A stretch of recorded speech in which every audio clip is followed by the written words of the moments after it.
లోపల గతం లోపల ప్రభుత్వాలు ఆర్ఎంపీలను సహకరించుకుని ఆర్ఎంపీలను కాపాడదని చెప్పిన సందేశాన్ని కూడా ప్రభుత్వాలు ఇచ్చిన సంగతిని ఇప్పుడు మరి అధికారులు ఐఎంఏకి సంబంధించినటువంటి అది ఇండియన్ మెడికల్ అసోసియేషన్ సంబంధించినటువంటి సంస్థ, అది కార్పొరేట్ హాస్పిటల్కి సంబంధించినటువంటి సంస్థే కానీ ఆ ప్రభుత్వానికి ఇండియన్ మెడికల్ అసోసియేషన్ సంబంధించినటువంటి సంస్థకు దీనికి ప్రభుత్వానికి ఎలాంటి సంబంధం ఉండదని చెప్పని ఈ సందర్భంగా మరి ఒకసారి గుర్తు చేస్తా ఉన్నాను. ఇండియన్ మెడికల్ అసోసియేషన్ సంబంధించిన ఈ సంస్థ ఏందని చెప్పంటే కార్పొరేట్కి సంబంధించిన హాస్పిటల్ కూడా డెవలప్ చేయాలని చెప్పని,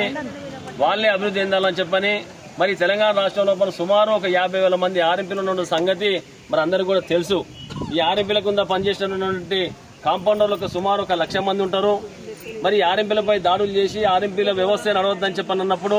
మరి తెలంగాణ లోపల కాంగ్రెస్ గవర్నమెంట్ వచ్చిన తర్వాత తెలంగాణ రాష్ట్రం లోపల నుండి కేసీఆర్ ఉన్నప్పుడు తెలంగాణ రాష్ట్రం మన తెలంగాణ మనకు కావాలని చెప్పని పోరాటం జరిగిన సందర్భం లోపల ఆర్ఎంపీల పాత్ర కూడా కీలకం అని చెప్పని, ఈ రోజు కాంగ్రెస్ గవర్నమెంట్ వచ్చిన తర్వాత కూడా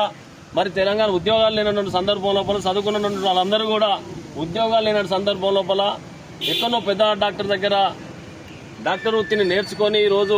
ఆర్ఎంపీగా వండుకుంటూ ప్రజలకు సేవలు అందిస్తున్న ఈ తరుణం లోపల మరి వారిపై దాడులు చేసి ఆర్ఎంపీల వ్యవస్థే ఉండొద్దని చెప్పని